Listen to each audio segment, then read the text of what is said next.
In the fog-choked Lancashire night of 1932, a cotton king clutches a poisoned bowl and dies without a sound. Who laced Egypt's finest fibre with death?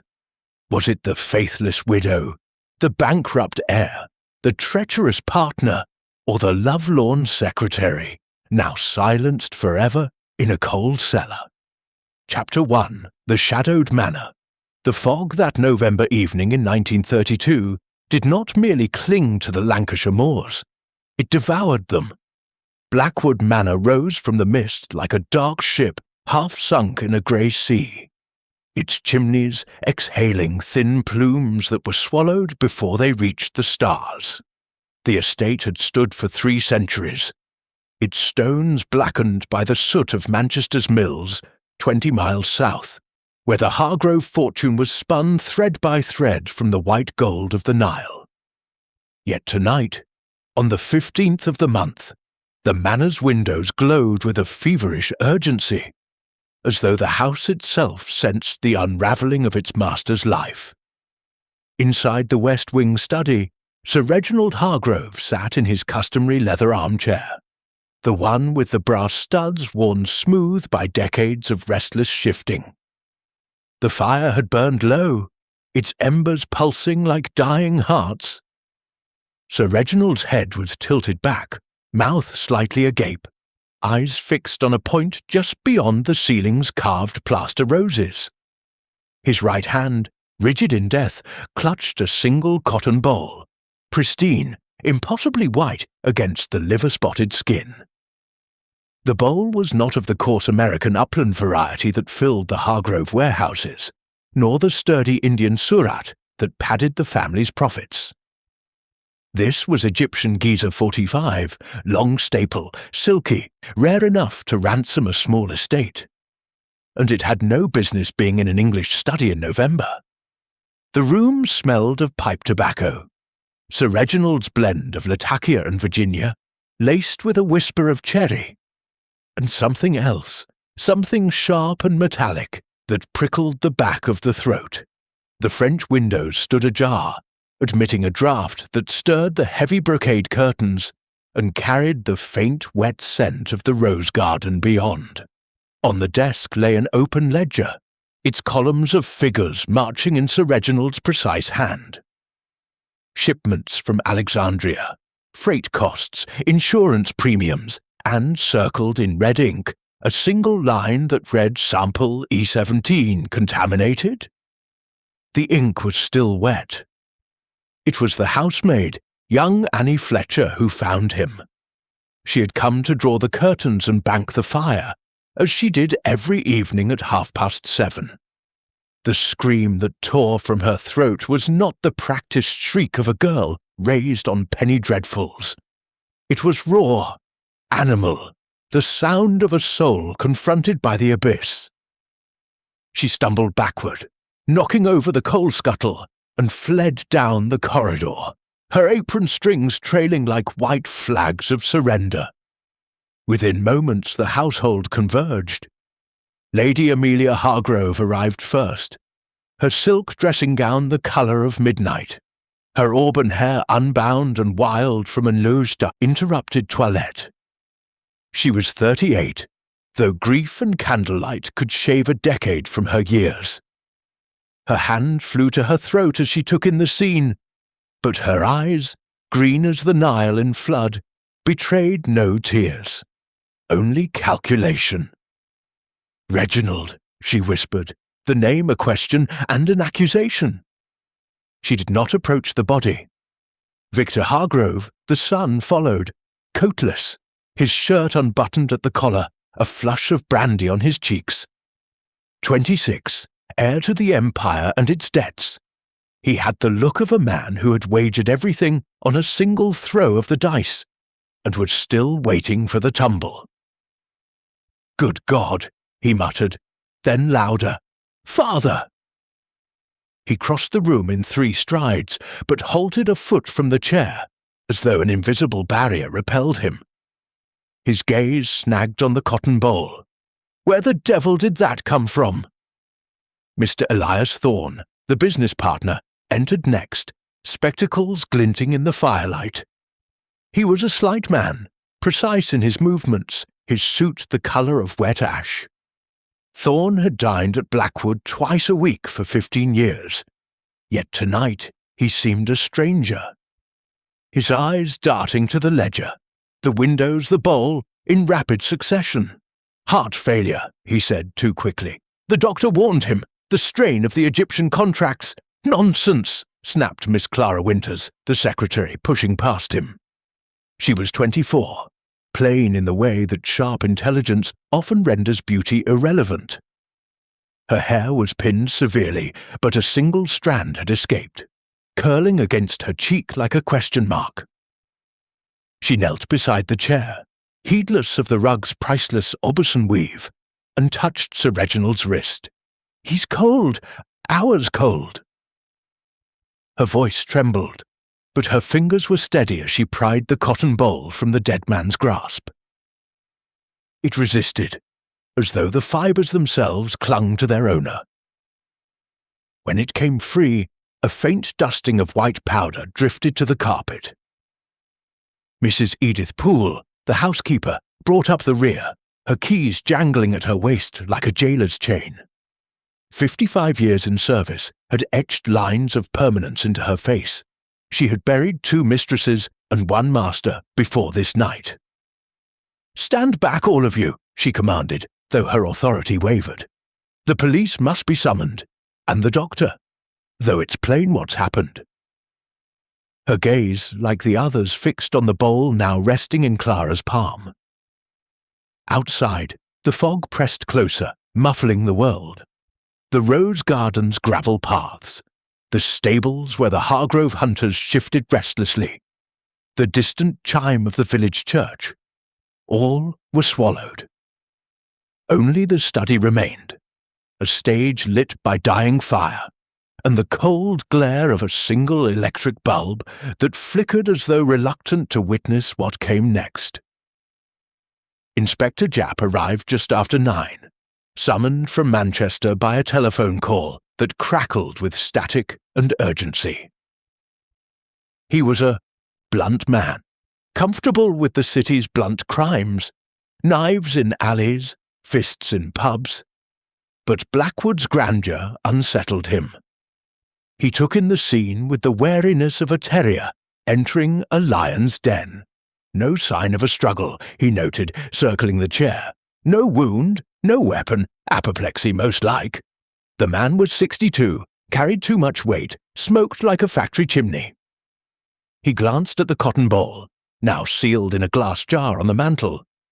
Odd, that, but rich men have their quirks. Poirot received the telegram at 11, in his Baker Street flat where the radiators clanked like impatient ghosts. The message was terse. Sir R. Hargrove dead. Cotton bowl in hand. Police baffled. Your grey cells required. Japp. Poirot read it twice, his moustache twitching with the faintest quiver of anticipation. He set the telegram beside his untouched tisane, already reaching for his coat. The little Belgian had solved murders in country houses before, but never one where the weapon appeared to be a puff of cotton. The threads of fate, he murmured, are often the finest. By dawn the next day, the manor was a hive of restrained chaos. Servants whispered in the kitchens, their voices hushed by the weight of tradition and the sharper weight of fear. The police surgeon arrived, a dour Scotsman named MacAndrew, who pronounced death by cardiac arrest probable, but ordered a post-mortem all the same. The cotton bowl was sent to a laboratory in Manchester, along with samples of Sir Reginald's blood and the dregs of his whisky glass. Lady Amelia retired to her rooms with a migraine and a bottle of laudanum. Victor disappeared to the billiard room, where the crack of ivory against ivory echoed like gunshots. Thorne paced the library, calculating losses. Clara typed letters that would never be sent. Mrs. Poole polished silver that gleamed with accusations. And in the study, The chair remained empty, its leather still bearing the imprint of a man who had built an empire on the backs of Egyptian fellahin and Lancashire mill girls alike. The fire had gone out entirely, leaving only ash and the faint lingering scent of something acrid, something that did not belong in a gentleman's study, any more than a snowball belonged in hell. Poirot arrived at Blackwood just as the fog began to lift, revealing the manor in all its brooding majesty. The gravel crunched beneath his patent leather shoes as he stepped from the Daimler. His Homburg tilted at precisely the correct angle. Japp met him at the door, relief and exasperation warring on his face.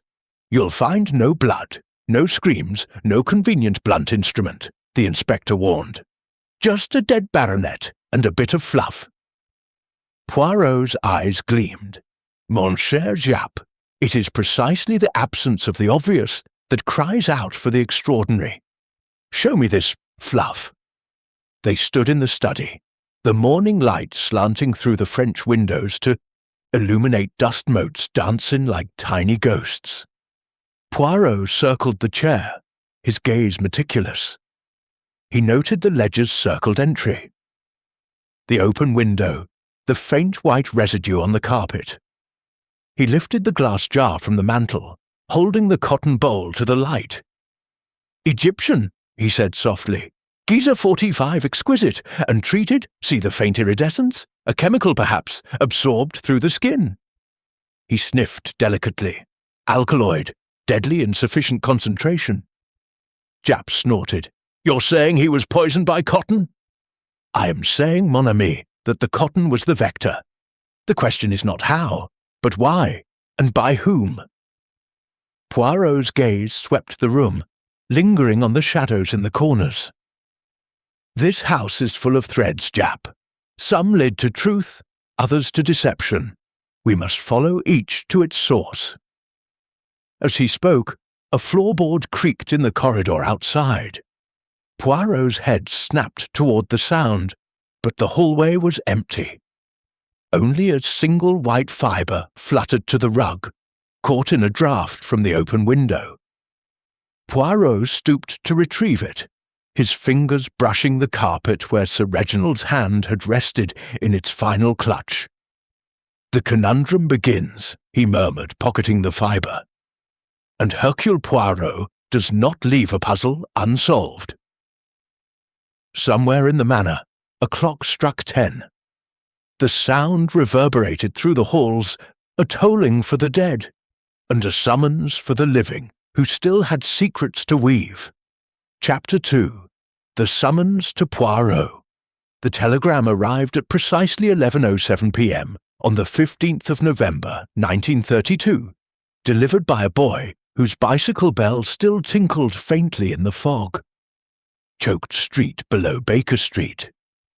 Hercule Poirot, seated in his crimson velvet armchair, had been contemplating the symmetry of a particularly stubborn crossword clue. A 7-letter word for deception beginning with P, when the knock came. He did not rise at once. Instead, he allowed the silence to stretch, the way a conductor pauses before the downbeat, until the boy knocked again, more urgently. "Telegram for Monsieur Poirot," came the muffled voice. Poirot laid aside the Times, smoothed the knees of his immaculate trousers, and opened the door with the measured dignity of a man who believed haste to be the refuge of the untidy. The envelope was thick, official, the paper still damp from the London night.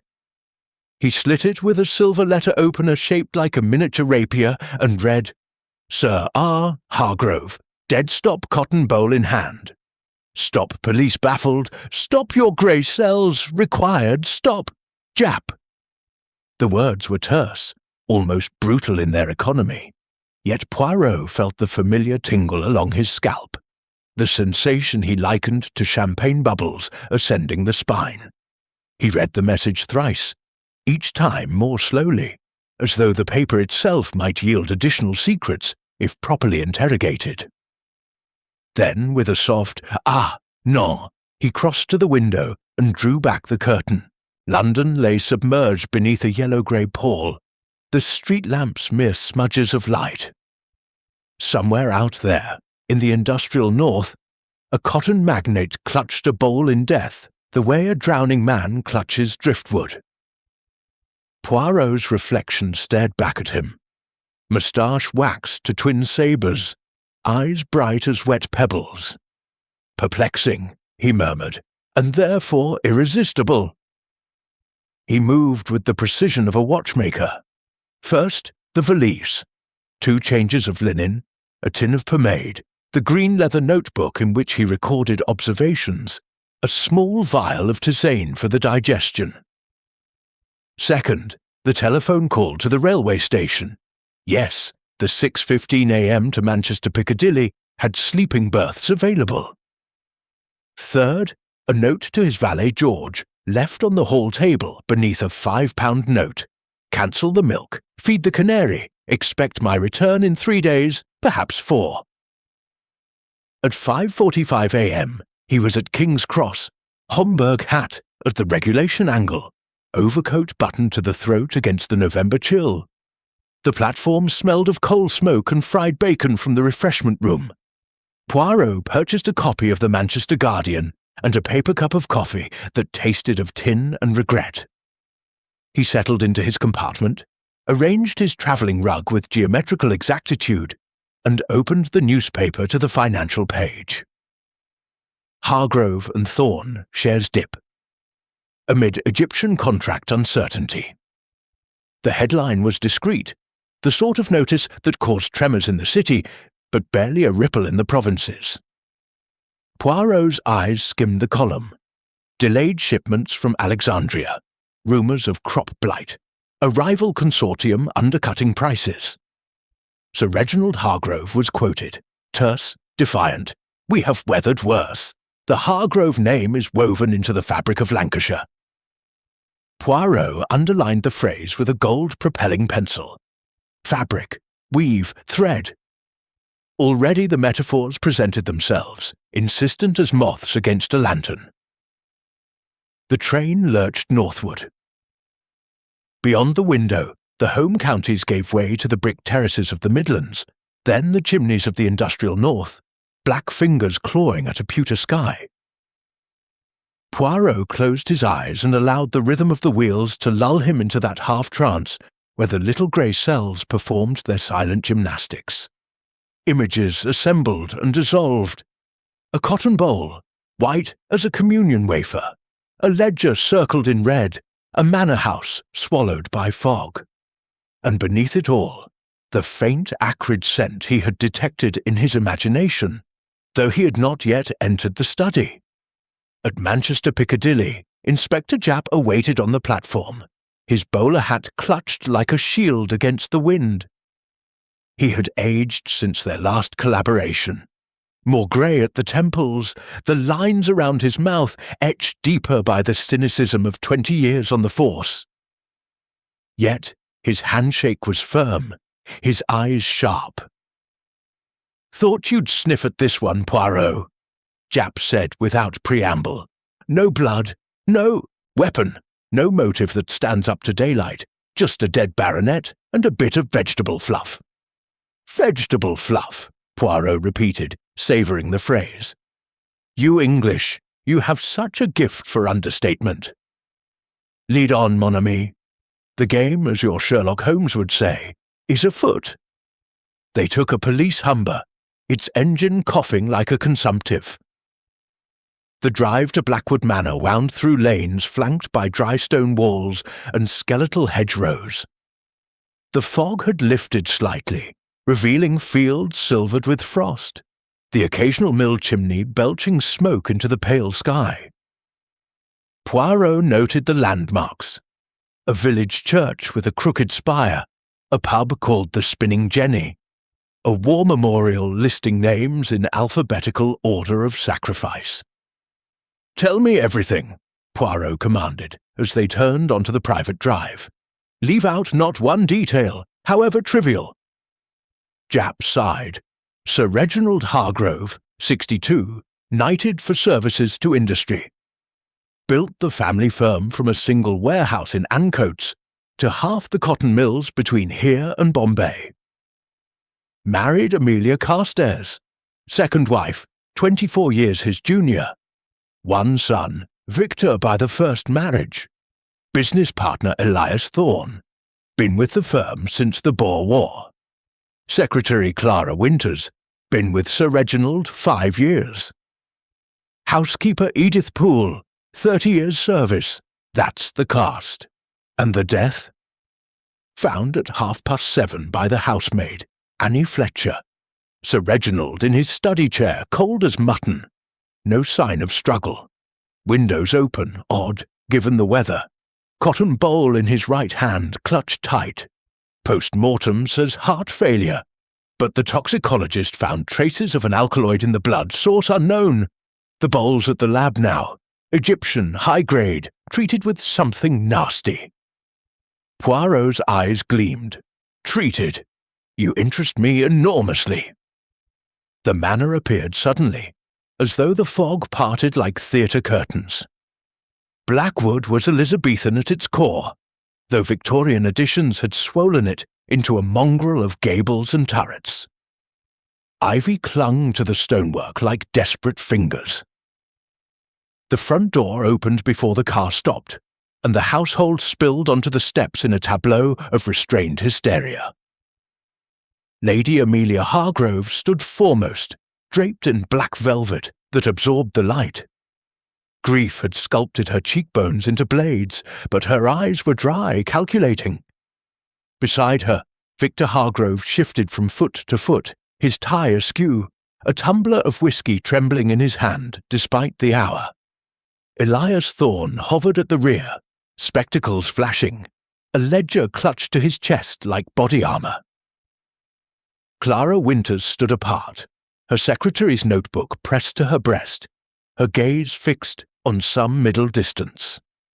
Mrs. Poole loomed behind them all, keys jangling, her face a mask of professional sorrow. Poirot descended from the car with the solemnity of a bishop entering a cathedral. He bowed to Lady Amelia. Madame, accept my profound condolences, and my assurance that the truth, however inconvenient, will be uncovered. Lady Amelia inclined her head. We are overwhelmed, Monsieur Poirot. The police insist it was natural causes, yet— Her voice caught, artfully. That thing in his hand, it is not natural. Victor snorted. Father's heart gave out, plain and simple. The rest is melodrama. Poirot's gaze flicked to the son, noting the dilated pupils, the faint tremor. Melodrama, monsieur? Or perhaps the final act of a tragedy long in rehearsal. He entered the hall, his footsteps echoing on the checkered marble. Ancestral portraits glared down. Hargroves in periwigs, in crinolines, in the stiff collars of the Edwardian age. The air smelled of beeswax and old money. Poirot paused beneath a chandelier that could have illuminated a ballroom, then turned to Japp. The study, at once! The study door was locked, sealed with police tape. Japp produced a key. Inside, the room had been preserved as a shrine to the moment of death. The leather chair faced the hearth, its imprint still visible. The French windows stood ajar, curtains stirring in the draught. On the desk, the ledger lay open to the circled entry. Sample E17, contaminated. A crystal decanter held 2 fingers of whisky, untouched. The carpet bore a faint white smudge, where the cotton bowl had fallen. Poirot moved like a bloodhound. He examined the chair, the desk, the windowsill. He knelt, peering at the carpet fibres through a pocket lens. See here, he said softly. A single strand, Egyptian cotton but coarser than the bowl. From a glove, perhaps, or a scarf. He plucked it free with tweezers, sealing it in a glassine envelope. Chapter 3. The Widow's Weave. The morning of 16th November 1932, broke over Blackwood Manor with the sullen reluctance of a debtor paying an old score. A thin iron-grey light filtered through the mullioned windows of the breakfast room, laying a pallor across the damask cloth and the silver chafing dishes that steamed without appetite. No one had slept well. The house itself seemed to exhale unease. Floorboards groaned unprovoked, draughts whispered along the wainscot, and the great clock in the hall struck the half-hour with a cracked, mournful note. Hercule Poirot entered at precisely 8:15, immaculate in dove-grey spats, and a waistcoat the colour of wet slate. His green eyes swept the table like a lighthouse beam. Lady Amelia Hargrove sat at the head, her black crepe gown absorbing the light as effectively as her composure absorbed grief. To her right, Victor nursed a cup of coffee blacker than his mood. To her left, Elias Thorne buttered toast with the mechanical precision of a man counting losses. Clara Winters was absent, summoned, Poirot learned, to sort correspondence in the late baronet's study. Mrs. Poole presided over the urn, her face set in the stoic mask of long service. Poirot bowed. Mesdames, Messieurs, bon matin. Trust the night was instructive. Victor snorted. Instructive? I was woken thrice by creaking doors, and twice by my own conscience. This house is haunted by unpaid bills. Lady Amelia's hand fluttered to the jet brooch at her throat. Victor, please, Monsieur Poirot, will you take coffee? Or perhaps chocolate? Mrs. Poole keeps an excellent blend. Coffee, madame, black as the secrets in this house. Poirot accepted the cup, inhaled its aroma, and allowed the silence to stretch until it snapped. Today I begin with you, Lady Hargrove. A widow's perspective is often illuminating. A flicker crossed her perfect features. Annoyance, fear, or merely indigestion from last night's laudanum. As you wish, the morning room in half an hour. 10 minutes, Poirot corrected gently. Time is a thread that frays when neglected. At 8:27 they were alone in the morning room. A chamber of faded chintz and watercolours depicting the Lancashire coast in more clement centuries.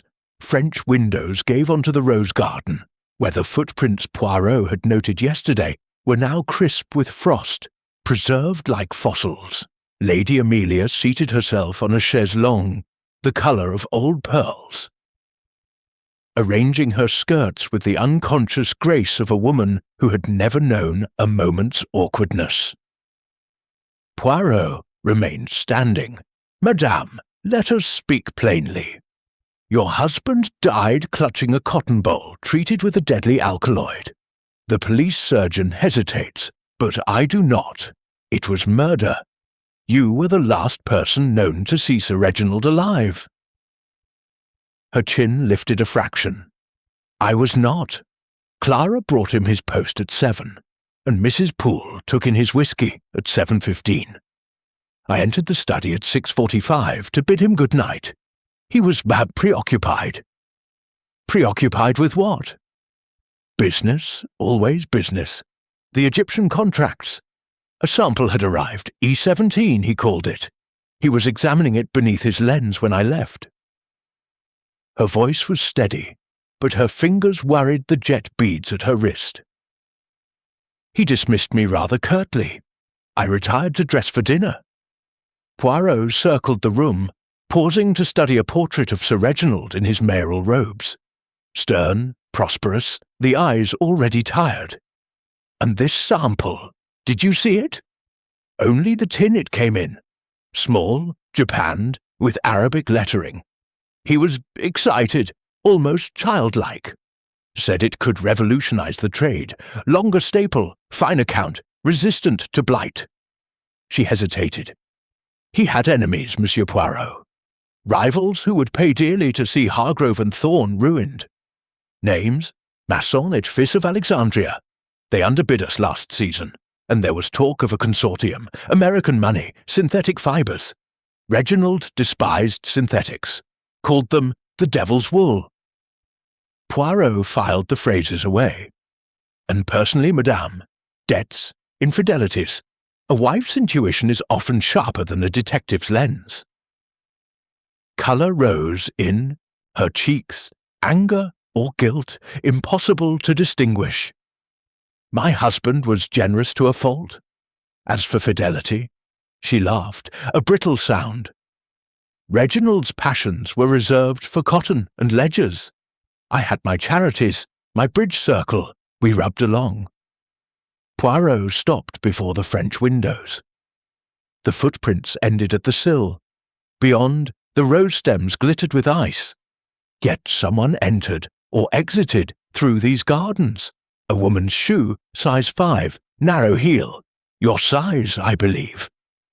Lady Amelia glanced down at her own feet, shod in patent leather. Half the women in Lancashire wear a 5, monsieur, and I was in my dressing-room at 7. Ask my maid, Griffiths. She was pinning my hair. Griffiths will be interviewed, Poirot assured her. Now the whisky. Mrs. Poole brought it at 7:15. Did Sir Reginald drink alone? Always. A ritual. 2 fingers of Lafroig. No water. He said it cleared the mind for figures. Poirot's moustache twitched. And the cotton bowl? Did he handle it with bare hands? I cannot say. He was wearing gloves, yellow chamois for the samples. He feared oils from the skin might contaminate the fibres. A detail, small but luminous. Poirot made a note in his head. One final question, madame. Your perfume. Gardenia, is it not? I detected it in the study near the window. Her eyes widened, then narrowed. I wear gardenia, yes, but so does Clara Winters, cheaper, from the village chemist, but the same flower. And Mrs. Poole distills her own from the hothouse. Poirot bowed. You have been most cooperative. For now, au revoir. He left her arranging a spray of forced camellias in a porcelain vase, her movements precise, almost defiant. In the corridor, he encountered Clara Winters, arms full of ledgers, her spectacles fogged from the warmth of the study stove. Mademoiselle, a word. Poirot relieved her of the topmost ledger. You brought Sir Reginald his post at 7. Describe the evening. Clara's voice was low, hurried. He was agitated, pacing, muttering about contamination. The tin from Alexandria had arrived by special courier. He opened it in front of me, white fibres, almost luminous. He pinched a tuft between his fingers, held it to the lamp. Pure as driven snow, he said, but twice as dangerous. Then he dismissed me. Dangerous how? He did not elaborate, only that rivals would kill to suppress it. Her eyes darted toward the morning-room door. Lady Amelia was listening at the keyhole. I saw her shadow retreat. Poirot's interest sharpened. And the gloves, on the desk, beside the magnifying glass. He donned them after I left, I assume. Poirot thanked her and proceeded to the study. The room had been tidied, police efficiency or household panic, but the imprint in the leather chair remained, a ghost of the man who had occupied it. He opened the desk drawer. The yellow chamois, gloves lay folded, pristine save for a faint white dusting on the right index finger. Poirot sniffed. Gardenia, faint but unmistakable, overlaying the sharper tang of the alkaloid. He was sealing the gloves in an envelope when Mrs. Poole entered with a scuttle of coal. Her eyes flicked to the drawer, then to Poirot. Looking for something, sir? Only the truth, madame. Tell me about the whisky. 2 fingers, as always. I poured it myself from the decanter in the dining-room. No one else touched it. And the decanter, where is it kept? In the cellarette, locked. Sir Reginald had the only key, on his watch chain. She hesitated. Though Master Victor knows where the spare is hidden, behind the library globe. Poirot made a mental note. And Lady Amelia's perfume, does it linger in the study often? Mrs. Poole's lips thinned. Her ladyship rarely entered these rooms, but last evening she stopped, keys jangling. Continue. I saw her in the rose garden at 6:30, monsieur, wrapped in a fur coat, speaking to someone in the shadows. A man's voice, low. I couldn't make out words, but she was agitated. When she returned to the house, her shoes were wet with dew. Poirot's eyes gleamed. You are observant, madame. One more thing. The cat. Does the house keep a cat?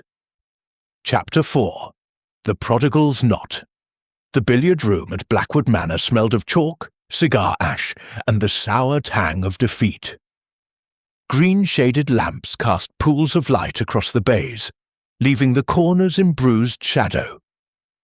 Victor Hargrove leaned over the table, cue in hand, but his eyes were not on the balls.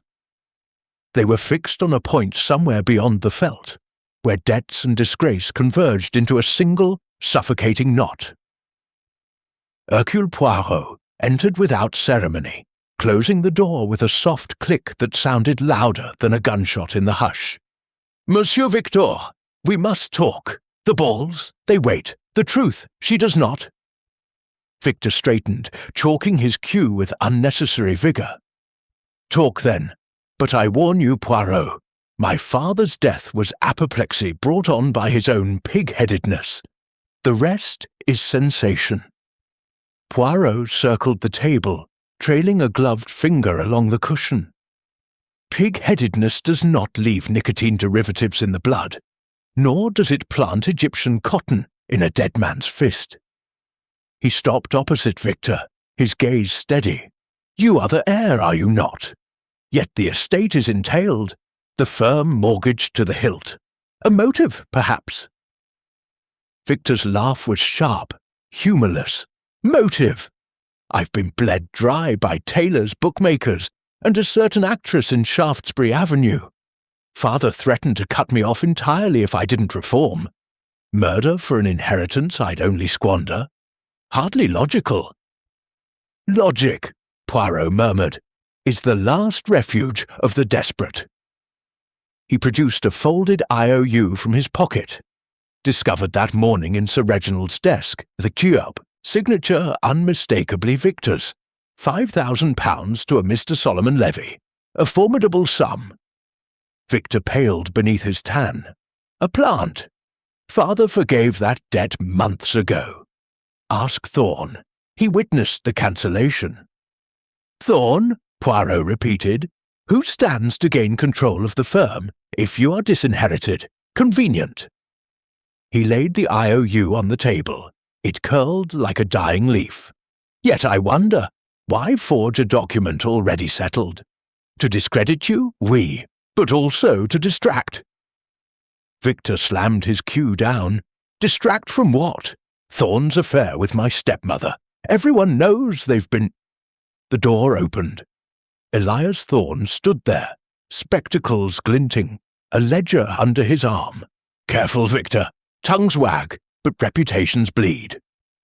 His voice was mild, but his knuckles widened on the ledger's spine. Poirot seized the moment. Messieurs, let us not quarrel over shadows. Monsieur Thorne, you will join us. The game becomes triangular. Thorne hesitated, then entered, closing the door. The room felt smaller, the air thicker. Poirot gestured to the bays. A demonstration, perhaps? Monsieur Victor, show me how you played last evening. Alone, you said, from 6:45. Victor shrugged, chalked anew, and potted the red with unnecessary force. The white followed, kissing the cushion. Like this, again and again. The butler brought brandy at 7. I was here until Annie screamed. Poirot watched the balls scatter, then converge. And the window, open or closed? Closed. It was perishing. Victor's eyes flicked to Thorne. Though someone might have slipped in through the conservatory. The lock's been faulty for months. Thorne adjusted his spectacles. I was in the library until 8, balancing the Alexandria accounts. Mrs. Poole brought tea at 7:30. Ask her. I have, Poirot said, She confirms.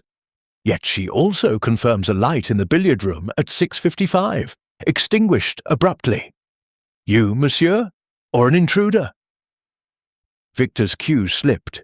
The white ball trickled into a pocket. I stepped out for a cigarette. The terrace door, Poirot pounced. The terrace door opens onto the rose garden, where footprints, female, lead to the study window. You wear a size 9 boot, I observe, but perhaps you carried a lady's shoe in your pocket. Victor flushed crimson. This is absurd, Thorne interjected, voice smooth. Victor's debts are public knowledge, mine are not. If anyone profited by Sir Reginald's death, it is I, sole partner now, with Victor's share in trust until he reaches 30. A tidy arrangement. Poirot's moustache twitched. Tidier still if Victor were convicted of murder. The trust dissolves, the firm yours outright. He produced the telegram from the study. Signed M. Masson et Fils, perhaps, or another initial? Thorne's composure flickered. I received no such telegram. Yet one arrived, yesterday, warning of contaminated cotton. Your rival or your accomplice?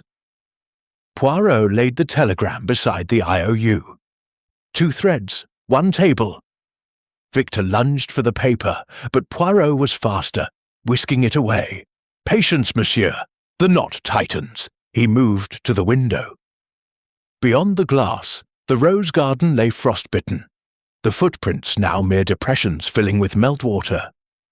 But something caught his eye, a glint beneath the hydrangea. He opened the French door, knelt, and retrieved a mother-of-pearl button. Small, feminine, threaded with black silk.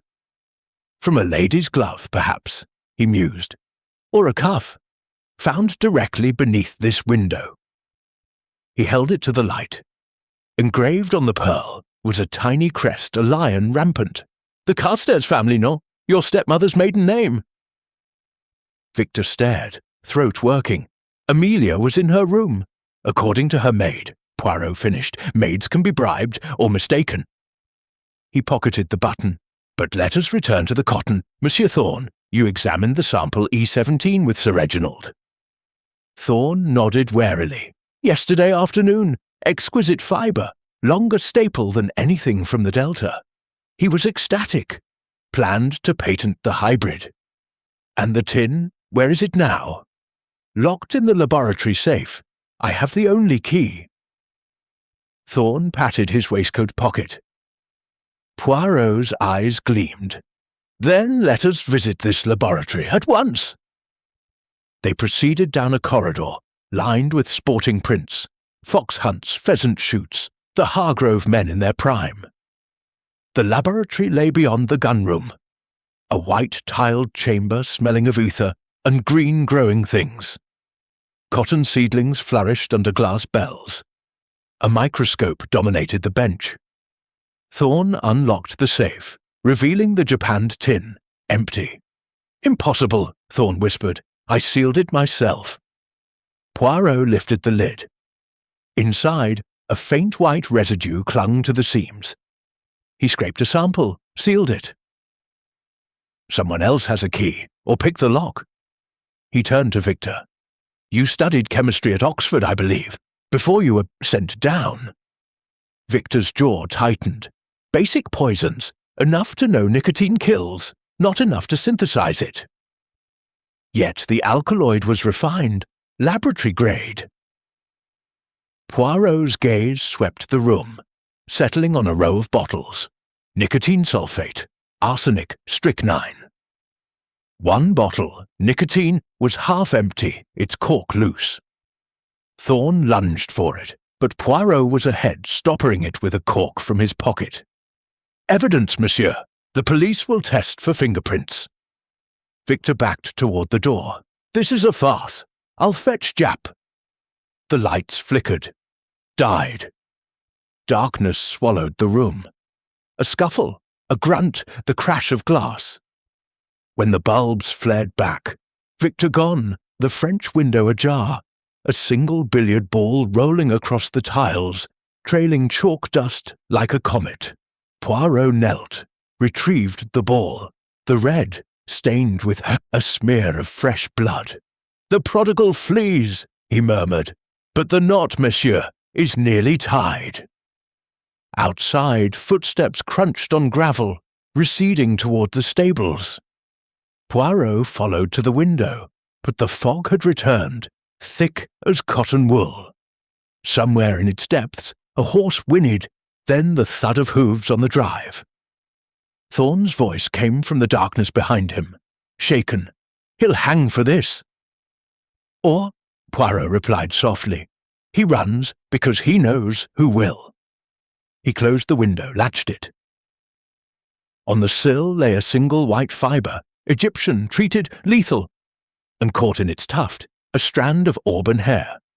The game, Poirot thought, had moved from billiards to chess, and the prodigal was either pawn or queen.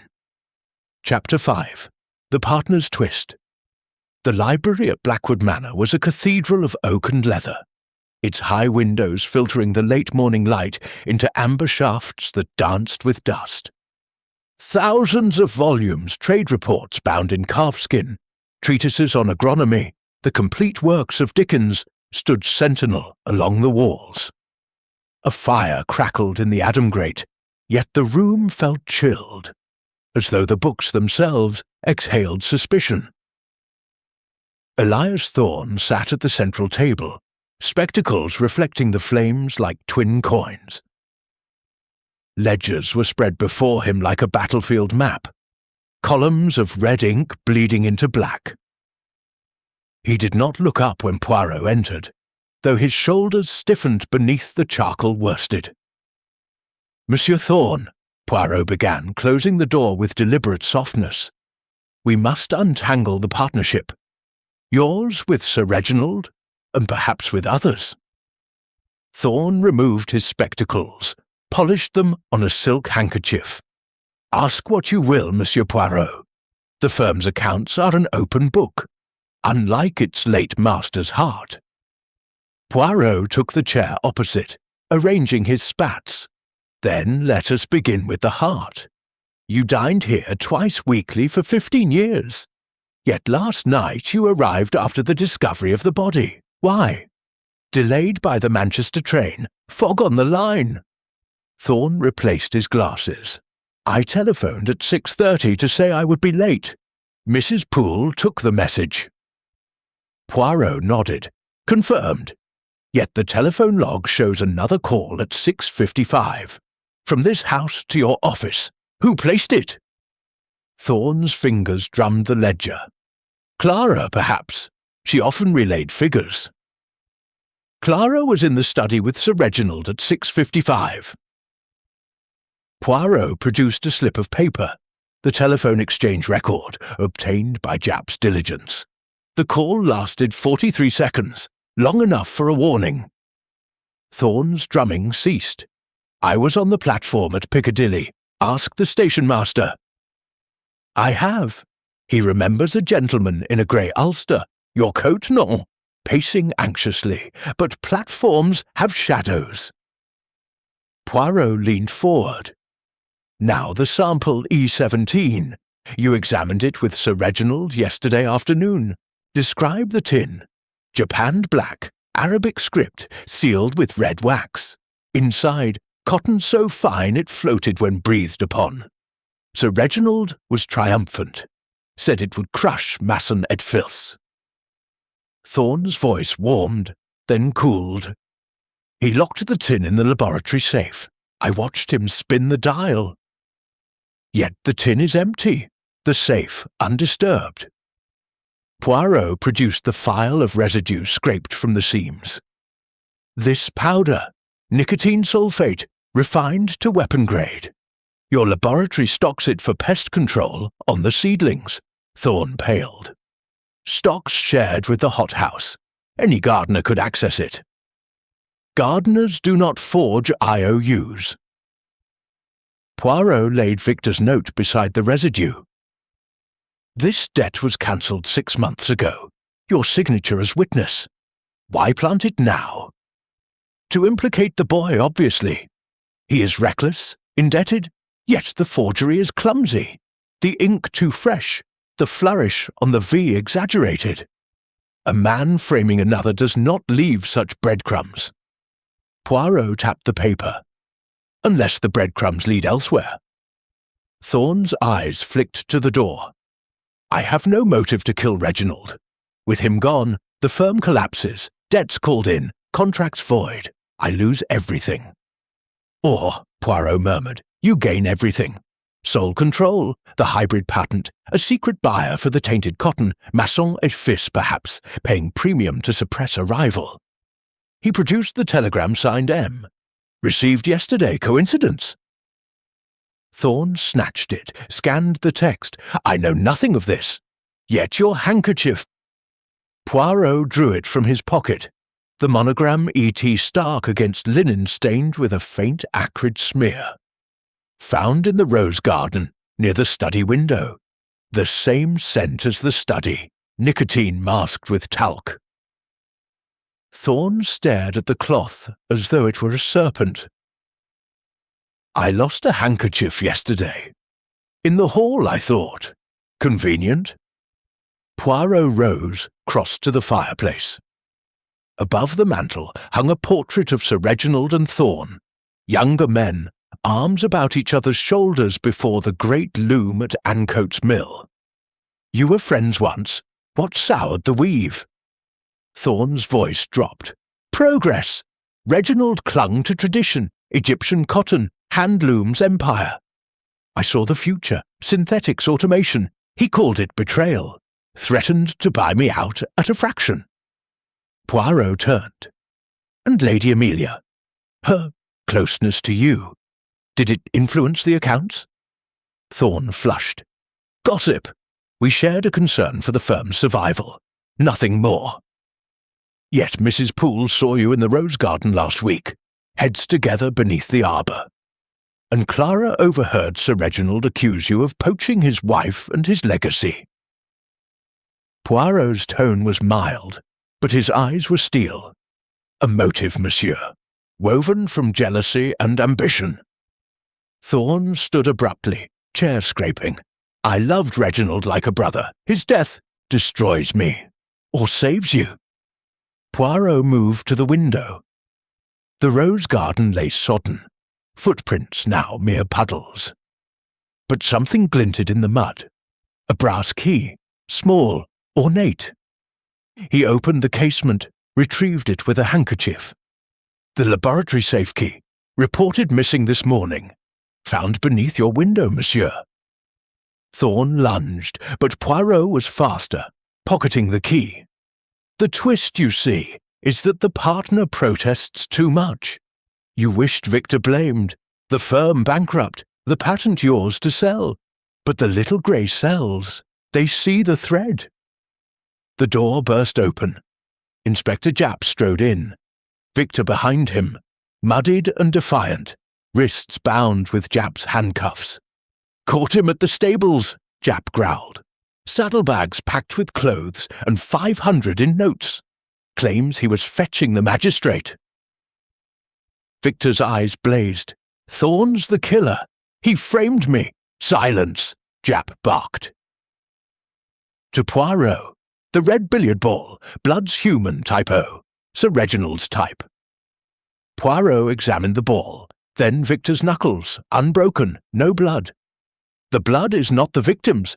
Someone struck another, or themselves, to plant evidence. Thorne backed toward the bookshelves. This is madness. Poirot's voice cut like a scalpel. Madness is leaving a trail of cotton, keys, and lies. You poisoned the sample, wore gloves to handle it, planted the IOU and handkerchief, but you forgot the safe key, dropped in panic when Victor interrupted your search last night. Thorne's hand darted to his waistcoat. A derringer gleamed. Stand back! Victor lunged. Japp shouted. The gun roared. Plaster exploded from the ceiling. In the chaos, Thorne bolted for the door, but Poirot was ahead, tripping him with the billiard cue. Thorne sprawled amid scattered ledgers, the derringer skittering across the rug. Japp pounced, cuffing Thorne's wrists. Elias Thorne, you're nicked for murder. Thorn sagged, spectacles askew. It was business, only business. Poirot retrieved the derringer, sniffed the barrel.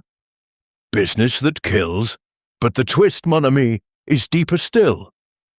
He turned to Victor. Your blood on the ball? How? Victor swallowed. I cut my hand on a stirrup this morning. Thorn must have collected it earlier, Poirot finished. From a shaving nick, perhaps. The partner planned meticulously until the prodigal returned unexpectedly. Chapter 6. The Secretary's Veil. The conservatory at Blackwood Manor breathed like a living lung. Warm, humid, heavy with the scent of earth and bruised leaves. Glass panes dripped with condensation. Orchids drooped like conspirators. In the centre, beneath a skylight filmed with frost, Clara Winters sat on a wrought-iron bench, a ledger open on her lap but unread. Her fingers worried a single cotton fibre, rolling it between thumb and forefinger until it frayed. Hercule Poirot entered through the side door, just here, hinges sighing like an old confession. He carried no notebook today. The little grey cells needed no prompt. Mademoiselle Winters, he said softly, the veil thins. It is time to let the light through. Clara started, the fibre fluttering to the tiles. Monsieur Poirot, I was cataloguing the hybrid trials. Her voice was a secretary's, precise, colourless, yet her eyes betrayed panic, dark behind the spectacles. Poirot retrieved the fibre with tweezers, sealed it in glass. Egyptian Geezer 45, treated with nicotine sulfate, the same as the bowl in Sir Reginald's hand. You handled the sample tin yesterday, no? She nodded, throat working. At 6:55, he asked me to fetch his magnifying lens from the laboratory. When I returned, he was examining the cotton with bare hands. Her gaze flicked to the workbench where pipettes and vials glinted. He wore gloves earlier, but they were on the desk. I assumed he removed them to feel the staple. Assumed? Poirot repeated, or observed. He moved to the bench, lifted a small tin, identical to the one in the safe, but this one half full of white powder. You prepared this batch, mademoiselle. Your handwriting on the label, E17 Enhancement, CW. Clara's breath hitched. Sir Reginald dictated the formula. A growth accelerator, nicotine trace to deter boll weevils. I mixed it under his supervision.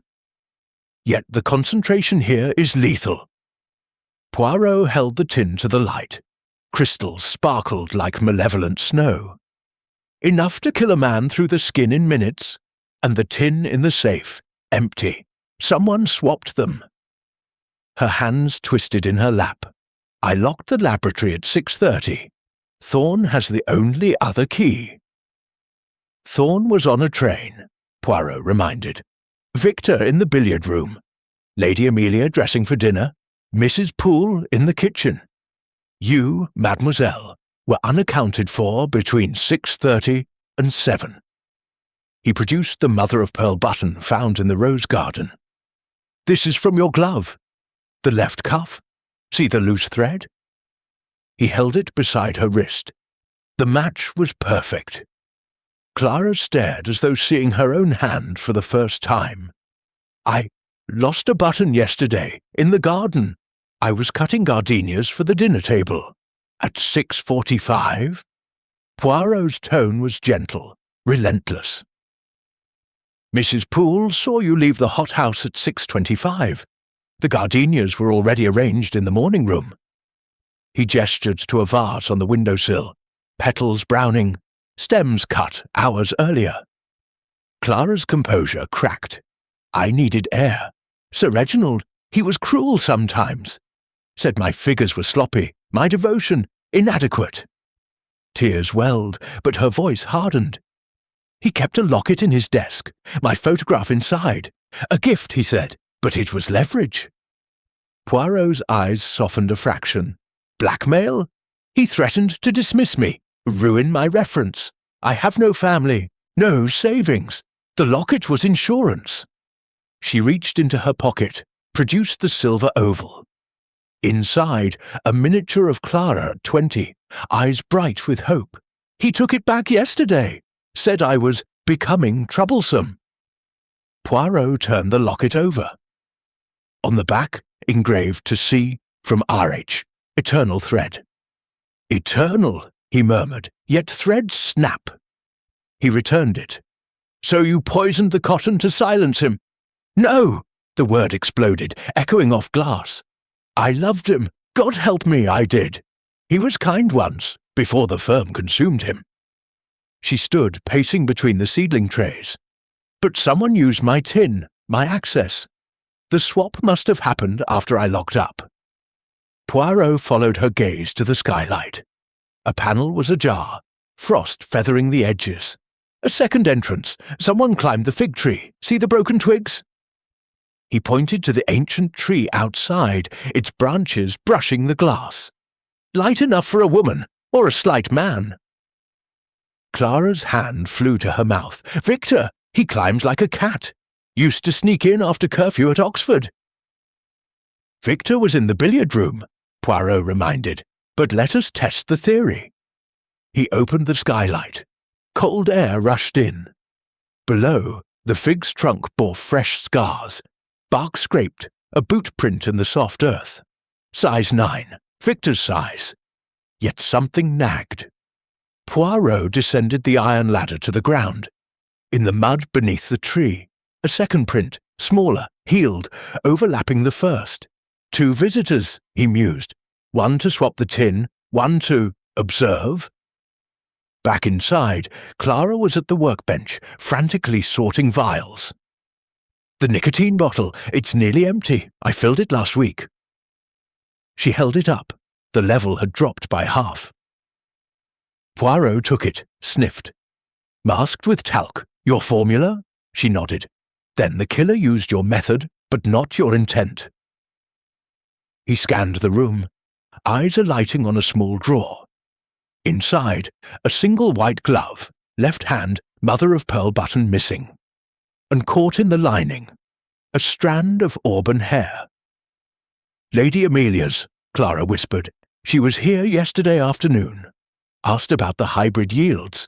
Her gloves were on the bench when I returned. Poirot's moustache twitched. The widow weaves a deeper pattern. He pocketed the glove. But you, mademoiselle, why the locket in your possession still? Clara flushed. I took it back after he died. From his waistcoat pocket. A keepsake. Her voice broke.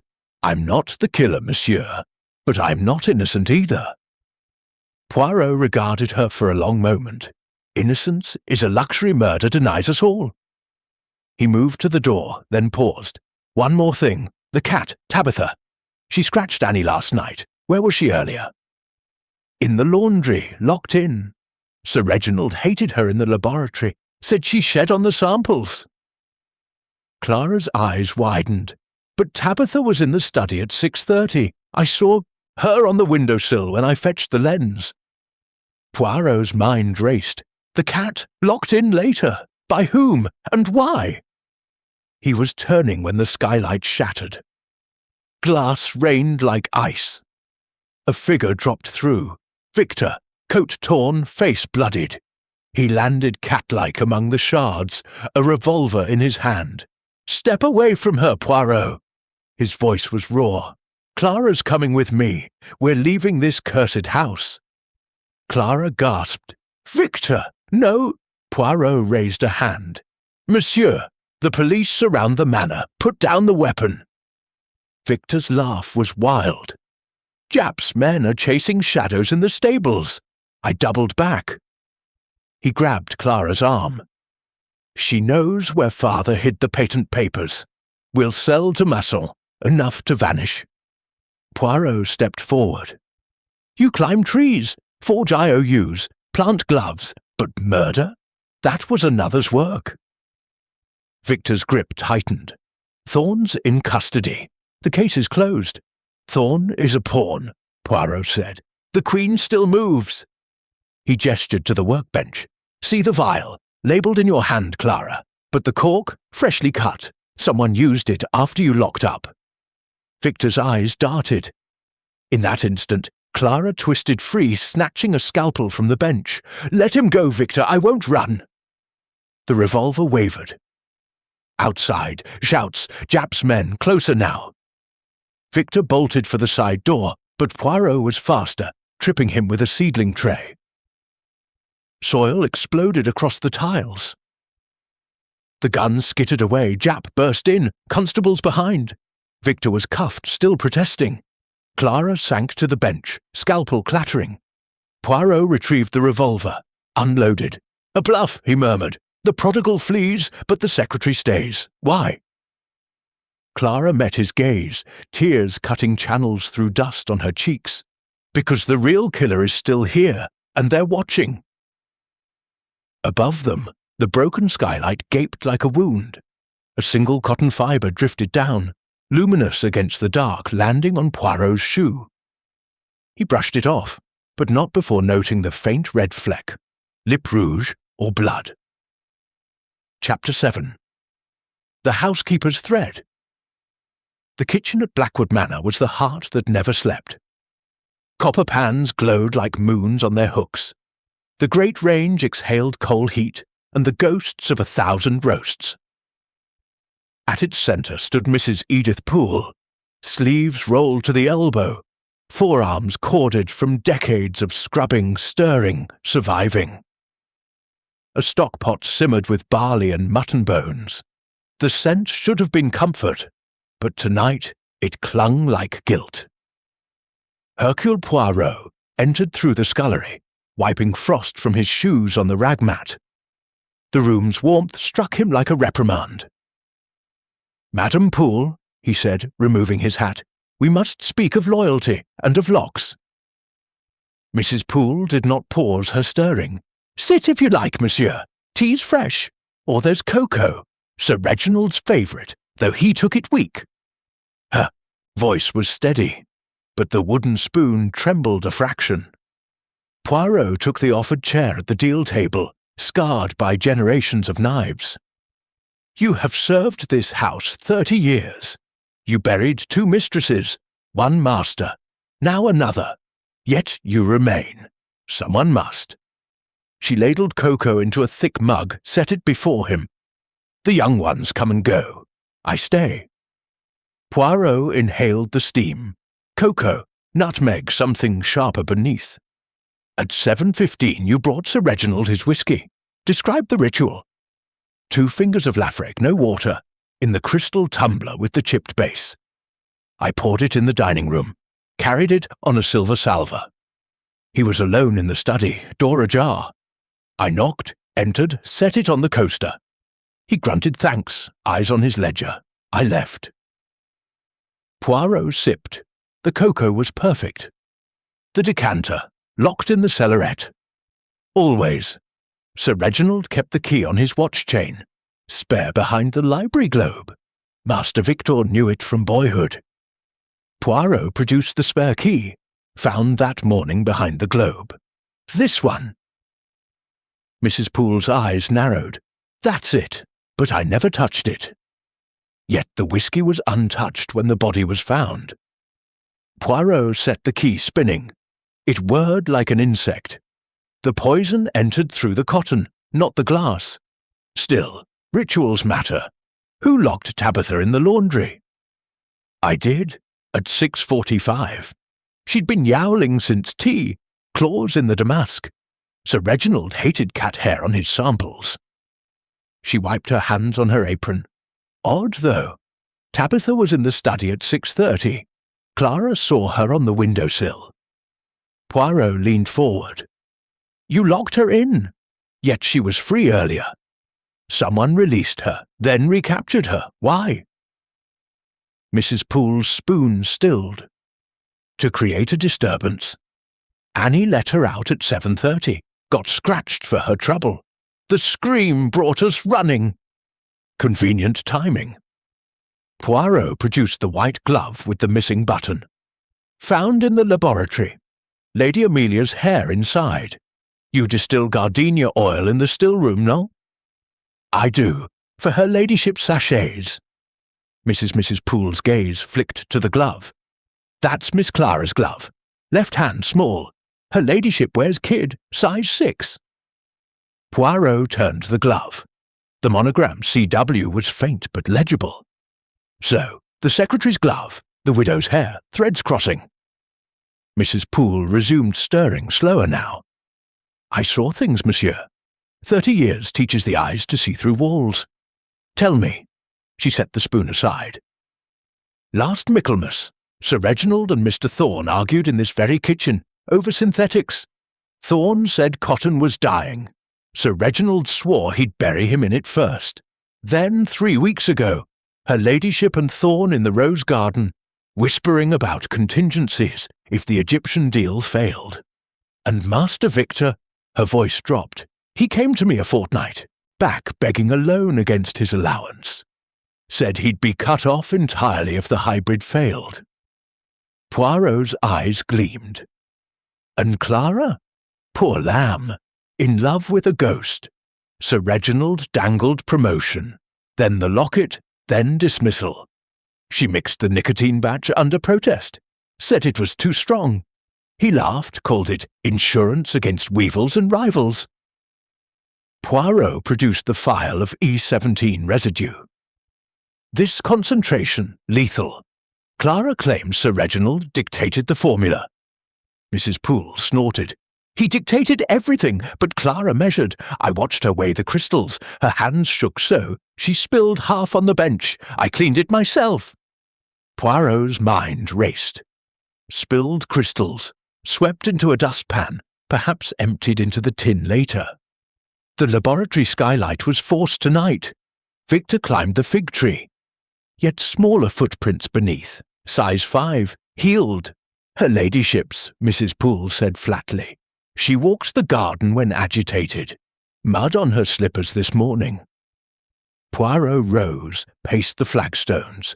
The cat, the glove, the footprints, the spilled crystals, each a thread. But who wove them? He stopped at the still-room door, peered in. Copper alembic, glass retorts, jars of petals. On the bench, a small tin, identical to E17, half full of white powder. Label in Mrs. Poole's neat copper plate. Gardenia talc, dusting. Poirot lifted it, sniffed. Nicotine beneath the talc. You masked the poison? Mrs. Poole's face drained. Never. That tin's for her ladyship's boudoir. I mixed it yesterday. Pure talc and essence. Poirot scraped a sample. We shall test, but someone used your tin as camouflage. He turned. You locked the still room. Always. Key on my chain. She touched the iron ring at her waist. One key missing. Poirot's voice was soft. The spare? In the drawer by the range. Anyone might take it. A crash from the pantry. Poirot whirled. The door hung open. Flour sacked the floor like snow. In the centre, Tabitha back-arched, hissing at a shadow retreating through the scullery. Poirot pursued. Mrs. Poole behind. The scullery led to the yard. Door ajar, frost glittering on cobbles. Footprints, size 9, then size 5, converging toward the stables. Gone. Back in the kitchen, Tabitha leapt to the table, tail lashing. In her claws, a scrap of black lace, part of a veil. Clara's, Mrs. Poole whispered. She wore mourning lace at dinner. Poirot took the lace, examined it. A single white fibre clung, Egyptian treated, and on the lace, a smear of fresh blood. Someone bleeds, he murmured, and someone runs. Jap burst in, coat askew. Victor's escaped the stables, overpowered the constable, heading for the moors. Poirot's eyes narrowed. He runs toward danger, not away. The real killer drives him. Mrs. Poole gripped the table. The still-room window, open. I closed it at dusk. Poirot returned to the still-room. The window was unlatched, frost feathering the sill. On the floor, a single gardenia petal, bruised, and beside it a brass button. Thorne's waistcoat button, monogrammed E.T. The partner freed, Poirot breathed, or never cuffed to begin with. He knelt beneath the bench, a small pool of blood still wet, and leading from it, drag marks toward the coal cellar. Mrs. Poole fetched a lantern. They descended the stone steps. The cellar was a cavern of shadows and coal dust. At the far end, a body slumped against sacks. Clara Winters, face pale, throat slashed, the locket clutched in her cold hand. Poirot knelt, closed her staring eyes. The secretary's veil lifts, at the cost of her life. Above, Japp's shout echoed, "Poirot! Thorne's vanished from the cells, lock picked!" Mrs. Poole's keys jangled. "The missing key! My spare! Someone planned this!"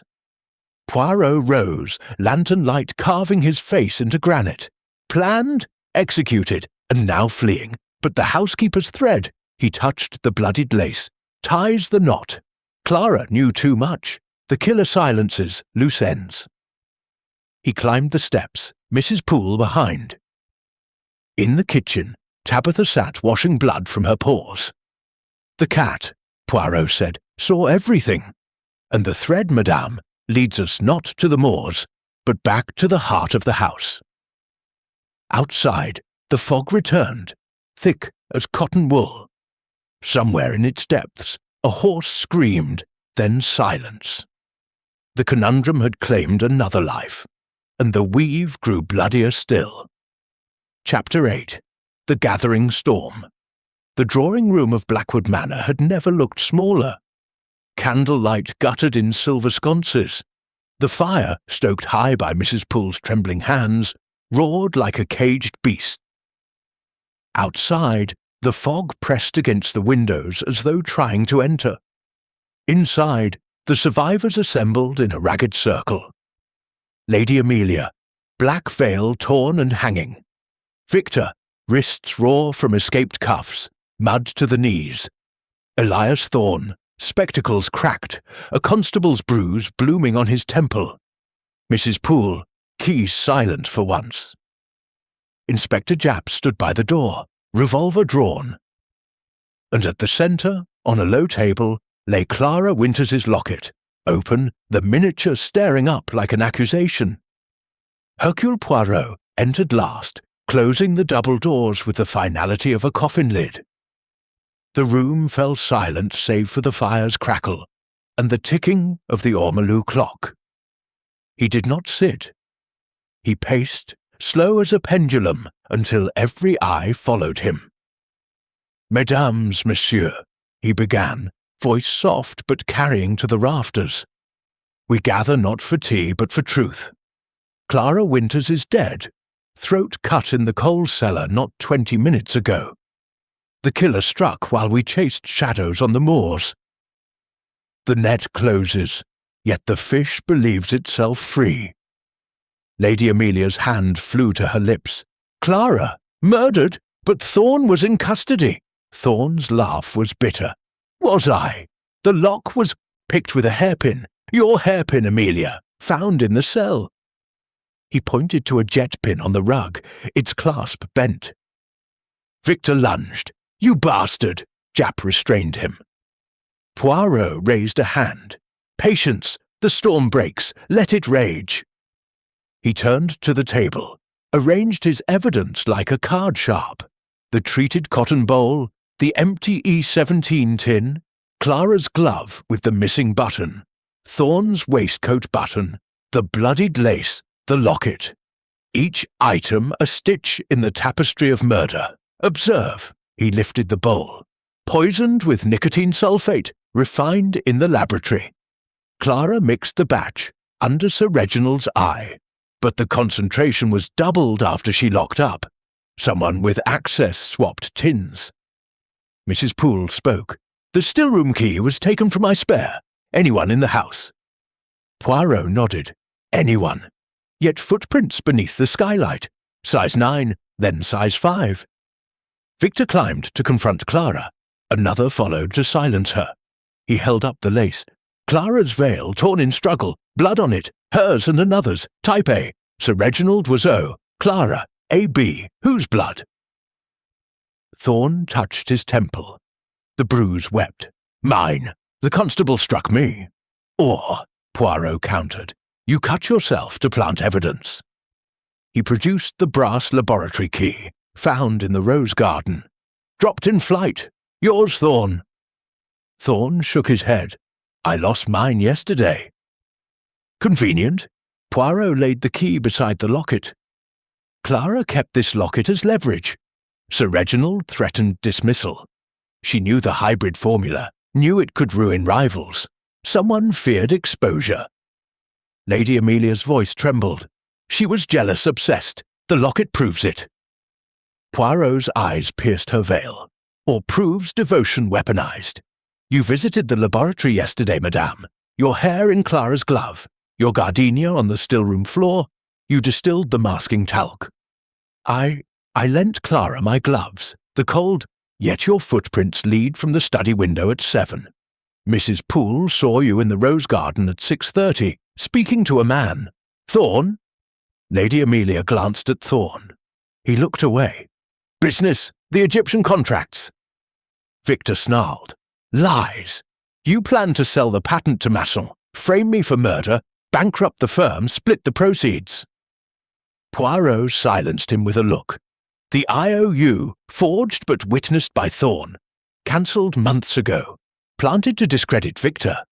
But the forger used fresh ink, Clara's ink from her desk. She discovered the forgery, confronted the killer. Mrs. Poole whispered. She came to me at 8, pale as milk.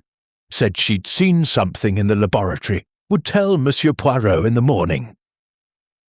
Poirot's gaze swept the room. Clara was silenced before dawn. The killer used the fog, the chaos of Victor's escape. But one detail betrays them.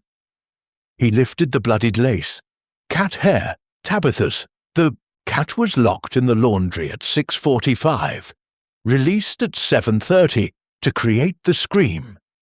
Yet Tabitha was in the coal cellar tonight, witness to murder. Someone carried her there, then freed her to mislead. He turned to Mrs. Poole. You locked Tabitha. Who had access to the laundry key? Mrs. Poole's keys jangled. On my ring, but the spare. She stopped, eyes widening. In the kitchen drawer. Anyone. Poirot produced a single white cat hair, luminous against black lace. Adhering to the killer's clothing. Tabitha scratched them. See the blood under her claws. He displayed the cat, cradled by a constable, paws stained rust. The scratch is fresh, on the left wrist. Thorn raised his cuffed hands, left wrist unmarked. Victor's sleeves were torn, but no scratch. Lady Amelia's veil slipped. Her left glove was missing. Poirot gently lifted her sleeve. Beneath, 3 parallel gashes, fresh, weeping. Madame, he said softly, the cat remembers. Lady Amelia backed toward the fire. No, no, you cannot. Poirot's voice hardened. You poisoned the cotton, swapped the tins, planted the IOU. Thorn was your lover, your accomplice, but Clara discovered the patent sale to Masson. You silenced her in the cellar, carried Tabitha to mislead, but the cat clawed free, taking your glove button with her. Victor stared, betrayed. Thorn sagged, defeated. Mrs. Poole wept silently. Lady Amelia's hand darted to her chatelaine. A tiny derringer gleamed. Stand back! The room froze. Outside, thunder rolled, though the sky was clear. Poirot stepped forward, unafraid. Shoot, madame, and the truth dies with you, but the threads, your gardenia, your footprints, your blood, they speak louder. Her hand shook. The derringer wavered. Then, with a cry, she turned it toward her own temple. Jap lunged. The gun roared. Plaster exploded from the ceiling. Lady Amelia collapsed, weeping, the weapon skittering across the parquet.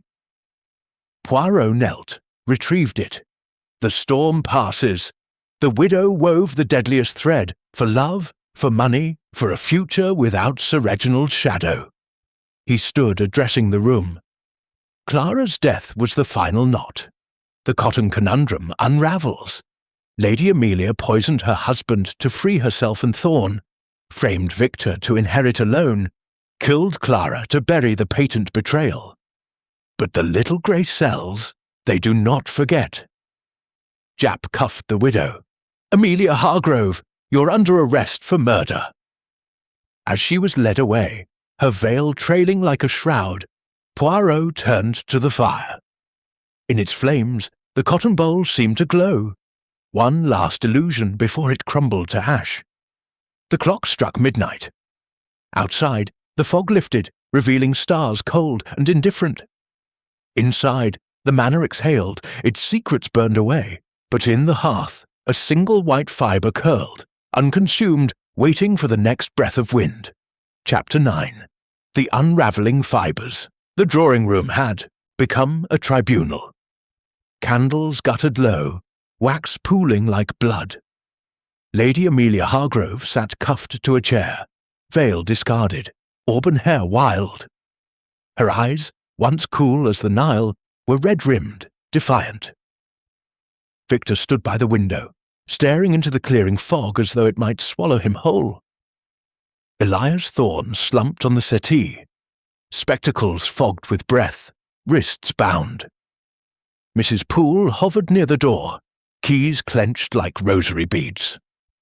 Inspector Japp guarded the threshold, revolver holstered but ready. And at the centre, Hercule Poirot, small, immaculate, terrible in his certainty, laid the final threads on the table. "Mesdames, Monsieur," he began, voice silken, "the tapestry is complete. Yet one knot remains. We believed the widow the spider, poisoner, framer, slayer of Clara Winters. But the little grey cells, they revolt. Too many threads lead away for her ladyship, not to her." Lady Amelia's head snapped up. "What nonsense is this?" Poirot lifted the bloodied lace. "Tabitha's claw marks on your wrist, real, yes. But the blood beneath the cat's claws? Type AB, Clara's type. Yours is O, madame, like your late husband. The cat scratched Clara in the cellar, then was carried upstairs pressed against your glove to transfer the blood. A performance." Victor turned, hope flickering. "Then Amelia is innocent." "Innocent of murder," Poirot corrected. "Guilty of adultery, ambition, perhaps conspiracy. But not the hand that cut Clara's throat." He produced the derringer. "This weapon fired once into the ceiling, yet the barrel smells of 2 discharges. The first bullet, where?" He crossed to the fireplace, pried at the overmantel. A bullet was embedded in the carved oak, fresh, the wood splintered, fired earlier tonight during the chaos of Victor's escape, to create panic to herd us. Thorne stirred.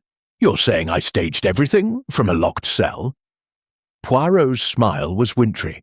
"Your cell lock was picked with a hairpin, yes, Lady Amelia's. But the hairpin was planted after you left. The constable was struck unconscious, his keys taken. You walked out, unseen." Japp frowned. "But Thorne's bruise, self-inflicted," Poirot said, "with the butt of Clara's scalpel, found in the coal cellar. The blood on the billiard ball, Victor's, yes, but collected yesterday from a shaving cut, stored in a vial. You planted it to frame the prodigal." Thorne's laugh was hollow. "Motive, I lose everything with Reginald dead." "Non." Poirot produced a folded document from his waistcoat. The patent for the E17 hybrid, signed by Sir Reginald, countersigned by Thorne. Filed secretly last month with a London solicitor. Upon Sir Reginald's death, the patent transfers to you alone. Value? A fortune in America, where synthetics falter. Masson Fiss offered $500,000 to suppress it. You accepted. Thorne's face crumpled. Reginald discovered the deal, threatened to expose me.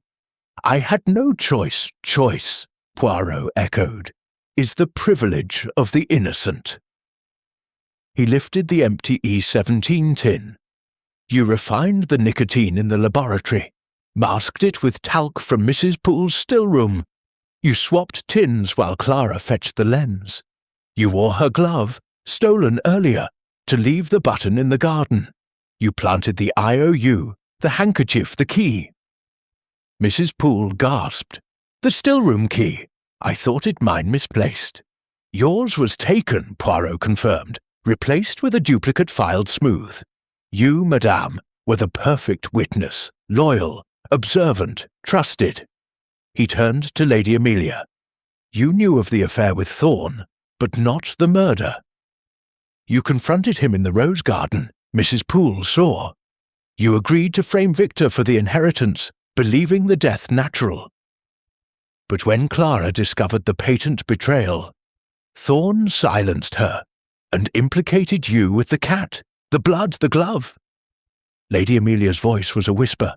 I thought Thorn loved me. Love, Poirot said gently, is the rarest fibre. Thorn wove only greed. Victor stepped forward, fists clenched. You killed my father for paper. Thorn met his gaze, steady now. For survival, the firm was drowning. The patent was my raft. Poirot produced the final thread. A single white fibre from the coal cellar, luminous against black.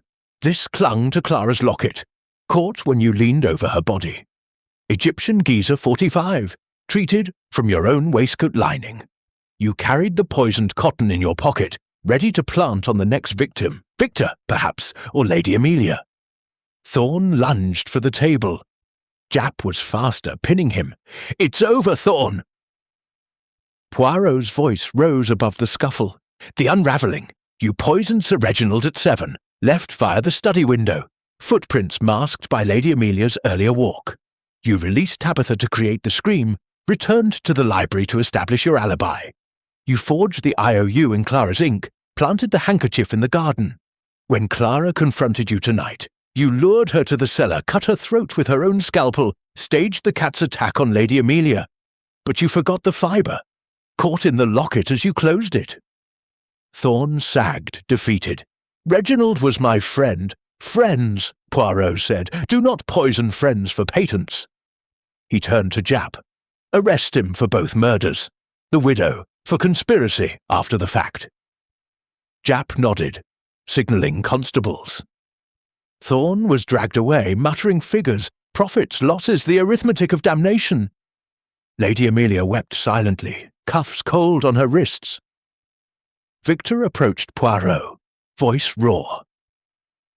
My father, he knew about the patent? Poirot handed him the document.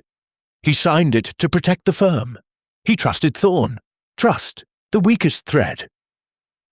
Mrs. Poole crossed herself. And Clara, Poirot said softly, loved unwisely. Her only crime was knowledge. He lifted the locket, closed it gently. She will be buried with this. The eternal thread snapped, but remembered. The fire died to embers. Outside, dawn bled across the moors, pale and pitiless. The manor stood silent, its secrets burned out like the candles. Poirot gathered his evidence, each item a stitch in the case now closed. But as he turned to leave, Tabitha leapt to the table tail high.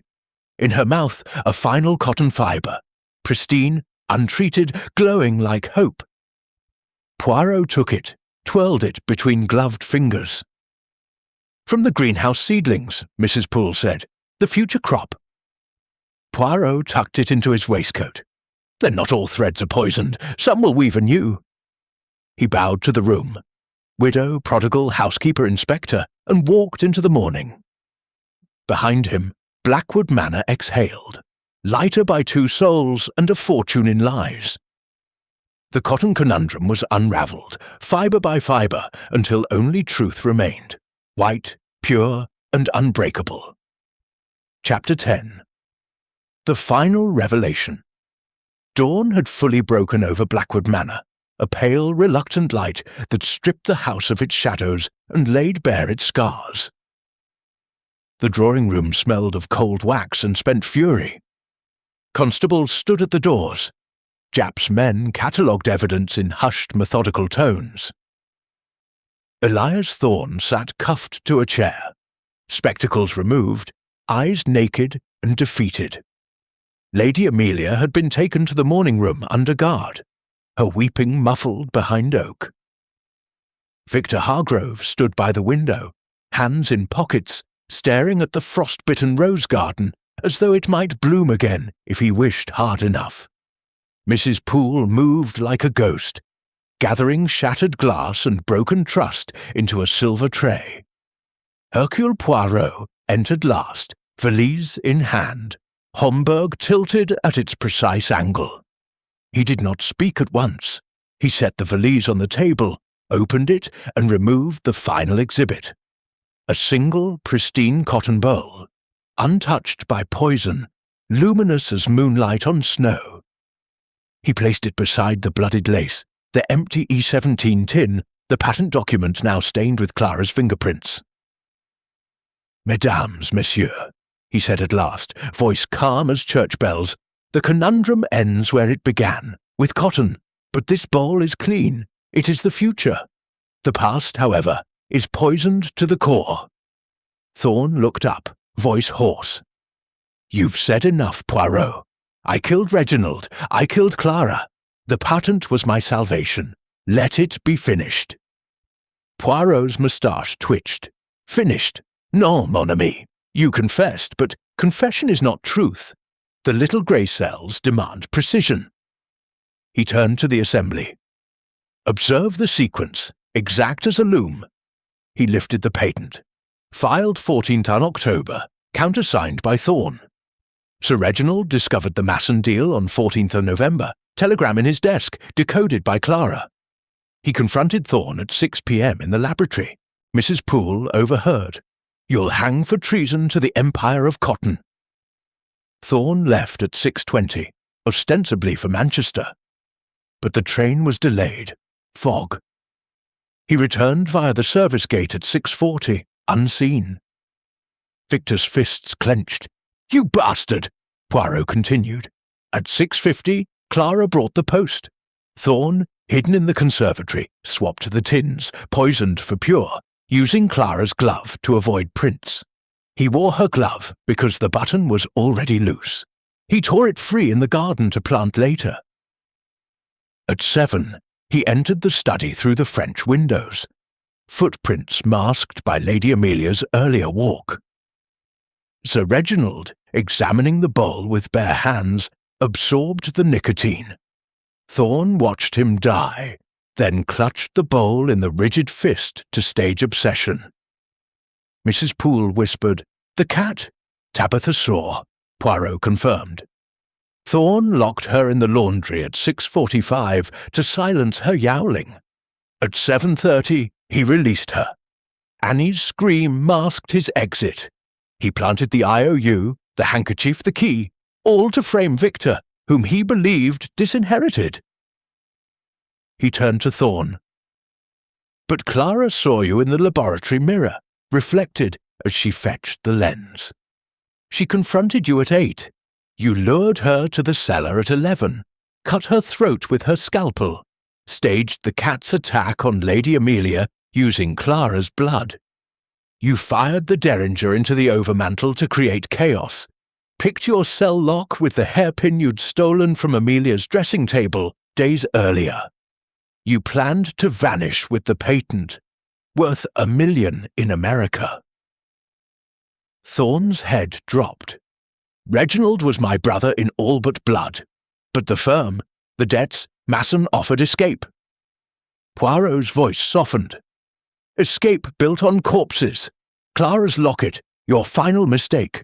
You closed it after death, leaving the fibre from your waistcoat. The cat scratched you as you carried her upstairs, your blood, type A, beneath her claws. Lady Amelia's wrist was unmarked beneath the glove. The scratches were painted with Clara's blood from the scalpel." He produced the scalpel, wrapped in silk. "Japp's laboratory confirms. Clara's blood on the blade, Thorne's skin beneath the handle, the cat's paws, Clara's blood transferred to Amelia's glove, then to the lace." A symphony of misdirection. Victor stepped forward, voice raw. Why, Clara? She loved him. Thorne's laugh was broken. She loved the firm. When she found the Masson contract in my coat, hidden in the laboratory, she threatened to tell Victor. I couldn't let the patent slip. Poirot lifted the clean bowl. This is from the greenhouse seedlings, Sir Reginald's true legacy. He bred it to save the empire, not sell it. You betrayed the man, the fibre, the future. He turned to Japp. Elias Thorne, murder of Sir Reginald Hargrove and Clara Winters, conspiracy to defraud. Lady Amelia, Hargrove, accessory after the fact for concealing the affair and the forged IOU. Victor, innocent, though reckless. Mrs. Poole, witness to truth. Japp nodded. Thorne, you'll hang. Amelia, transportation likely. Thorne was led away, head high now, accepting the weave of his fate. Lady Amelia followed, veil restored, eyes dry. Victor remained, staring at the clean bowl. Poirot placed it in his hand. Your father's dream. Plant it. Let Lancashire bloom again. Victor's fingers closed around it. And Clara? Poirot produced the locket now cleaned.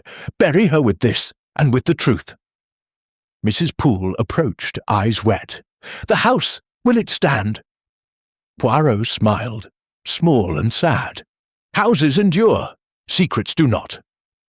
He collected his valise, bowed to the room. The cotton conundrum is resolved. The threads, some poisoned, some pure, are separated. Hercule Poirot leaves you to weave the future. At the door he paused, turned back. One final detail. The cat, Tabitha. She will need a home. Mrs. Poole nodded. She'll have it, and a saucer of cream every dawn.